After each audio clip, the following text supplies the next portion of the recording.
Hello everyone. आज menopause को discuss करते हैं। मेनोपॉज जिससे कि हर लेडी एक समय पे गुज़रती है और उस चीज़ को ना जानते हुए या फैमिली वाले भी उस चीज़ को नहीं जानते हैं कि क्या उस समय एक लेडी फेस कर रही है और अपने आप को ही नहीं समझ पाती लेडी उस समय कि मेरे अंदर क्या हो रहा है या मैं इतना चेंज क्यों हो रही हूँ, मेरे अंदर इतने मूड स्विंग्स क्यों हो रहे हैं, मेंटल फिज़िकल हर तरीके के चेंजेस होते हैं उस समय। और क्योंकि अनअवेयरनेस होती है कि क्या चीज़ें चल रही हैं बॉडी के अंदर, तो आज मैं इसी पे कुछ गाइड करना चाहती हूँ जिससे कि वो फेज़ जो कि एक लेडी के लिए थोड़ा डिफ़िकल्ट होता है और वो लेडी खुद भी नहीं जानती, ना ही उसके फैमिली वाले उस समय उसको समझ रहे होते हैं। तो उस चीज़ को मैं डिस्कस करना चाहती हूँ ताकि वो फेज़ आपका आराम से निकल सके और आप उस फेज़ में बहुत सारी प्रॉब्लम्स को फेस ना करें। सबसे पहली बात तो जिस समय मेनोपॉज़ हो रहा होता है उस समय ये सारी चीज़ें जो बॉडी में यानी कि उनके मूड स्विंग्स होना या हॉट फ्लैशेस होना या रात में नींद ना आना या फिर एक चिड़चिड़ापन सा रहना, थकावट रहना, इरेगुलर पीरियड्स हो जाना, पेन्स रहना बॉडी में, एक झुंझलाहट सी रहना, ये सारी चीज़ें लेडी फेस करती है। ताकत की कमी हो जाती है और बॉडी में भी कुछ उतार चढ़ाव से महसूस होते हैं। कभी बॉडी एकदम थिन हो जाती है, कभी फैट ले लेती है। ये सारे चेंजेस देखने को मिलते हैं। तो ये क्या है, क्यों हो रही हैं? एक्चुअली जो भी हॉर्मोन्स यानी एस्ट्रोजन एंड प्रोगेस्ट्रॉन जो आपके इस मेंस्ट्रुअल साइकिल को रेगुलेट करते हैं वो इस फेज़ में डिस्टर्ब होने लगते हैं। अगर हम प्री मेनोपॉज की बात करें तो आजकल तो 40 इयर्स से ही ये सब सिम्टम्स आने लगते हैं। वैसे नेचुरली देखा जाए तो 45 इयर्स से पहले प्री मेनोपॉज स्टेज है, लेकिन पेरी मेनोपॉज स्टेज जो है 45 से 50 के बीच में आ जाती है। मेनोपॉज स्टेज फिर 51 के बाद रहती है। तो अगर जो है पेरी मेनोपॉज फेज़ में ये सारी चीज़ें महसूस होती हैं, कभी बहुत ठंड लगेगी, कभी बहुत गर्मी लगेगी, या जो भी मैंने सिम्टम्स बाकी बताए वो सारी चीज़ें फील करती है एक विमेन। ये है एस्ट्रोजन एंड प्रोगेस्ट्रॉन लेवल का जो बैलेंस होता है बॉडी में वो बिगड़ने लगता है और लेडी जो है वो कभी बहुत हैप्पी, कभी बहुत सैड, कभी बहुत एक्टिव, कभी बहुत लेज़ी, इस तरीके की चीज़ें महसूस करती है। कभी बहुत पतली हो जाती है, कभी फैट ले लेती है। तो ये सारी चीज़ें जो हैं कैसे मैनेज करें आप अपनी लाइफ में, किन चीज़ों से, किस तरीके के खाने से आप इस चीज़ को मैनेज कर सकते हैं।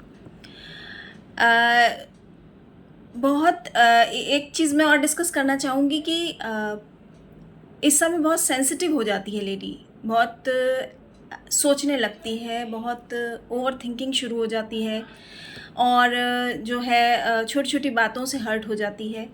ये भी बिकॉज ऑफ हार्मोनल इम्बैलेंस है। पहली बात तो हमें दोनों चीज़ों पे काम करना है। एक तो हमारे मेंटल जो चेंजेस आ रहे हैं, मेंटल स्ट्रेस जो क्रिएट हो रहा है उस पर भी, वो भी हार्मोन्स की वजह से है। प्लस जो बॉडी में स्ट्रेस आ रहा है उसको भी हमें कंट्रोल करना है। तो जो मेंटल स्ट्रेस है उसको आप मेडिटेशन, योगा या आप जो है कुछ समय माइल्ड एक्सरसाइजेस करके वॉक करिए, अपनी बॉडी के लिए इस तरीके की चीज़ें इंक्लूड करिए, माइंड के लिए इंक्लूड करिए ताकि आपकी बॉडी काम एंड क्वाइट रहे। अगर फूड की बात करें तो इस समय जब ये हार्मोनल इम्बैलेंसेस हो रहे होते हैं तो बॉडी से बहुत सी चीज़ें जैसे कैल्शियम की कमी बहुत फास्ट होने लगती है, क्योंकि बोन्स से जो है कैल्शियम लिया जाना शुरू कर देते हैं। क्योंकि ये हार्मोन्स कम हो रहे होते हैं तो बोन्स से कैल्शियम खींचा जाता है। तो कैल्शियम रिच फूड लीजिए। आयरन की कमी होने लगती है, आयरन रिच फूड लीजिए। कभी कभी बहुत हैवी मेंस्ट्रुएशन की वजह से आयरन की भी बहुत बॉडी में कमी हो जाती है। वैसे भी आयरन की कमी रहती है लेडीज़ में, तो आयरन रिच फूड्स लीजिए। कैल्शियम के लिए आप जो है डेयरी प्रोडक्ट्स ले सकते हो, लीफी वेजिटेबल्स ले सकते हो, नट्स वगैरह ले सकते हो आप। आयरन के लिए जो है आप नट्स ले लीजिए, या आप कुछ इस तरीके के फूड जैसे हाँ लीफी वेजिटेबल्स हो गए, या फिर आपके जो नॉन वेज प्रोडक्ट्स हो गए, इन सब से आपको आयरन मिल सकता है। इसके अलावा अगर आयरन सप्लीमेंट की ज़रूरत है, कोई आपको सजेस्ट कर रहे हैं कि आप अगर आपके ब्लड रिपोर्ट्स में ऐसा आ रहा है तो आयरन सप्लीमेंट भी लिए जा सकते हैं। प्लस आपको जो है इस तरीके के जो फैटी फूड्स हैं, या फिर जो आपको कह सकते हैं बहुत मीठी चीज़ें हैं, उनको अवॉइड करने की ज़रूरत है, क्योंकि इन्फ्लामेशन जो है शुगर से बढ़ता है।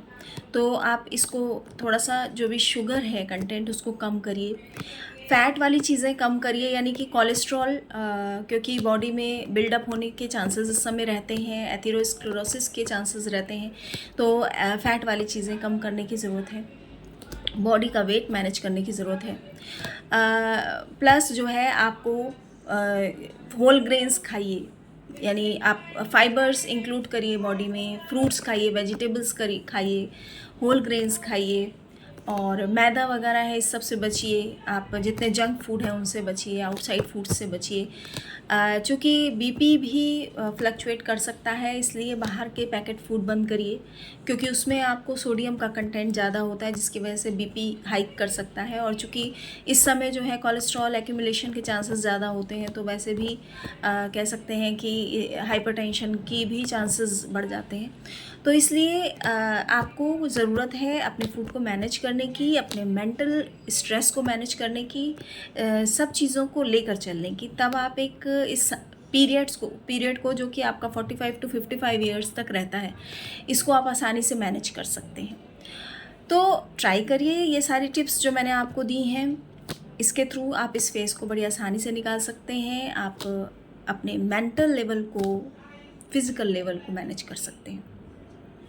बाकी अगर किसी को कुछ प्रॉब्लम्स हो रही हैं, नहीं समझ में आ रहा, और कह रहे हैं कि कह सकते हैं आपकी जो है ज़्यादा आपको चेंजेस नज़र आ रहे हैं, या आप चाहते हैं कि फ़ूड किस तरीके से लेना है, कितना लेना है, कब लेना है, इन सारी चीज़ों के आंसर अगर आपके पास नहीं है, आप मुझसे मिल सकते हैं।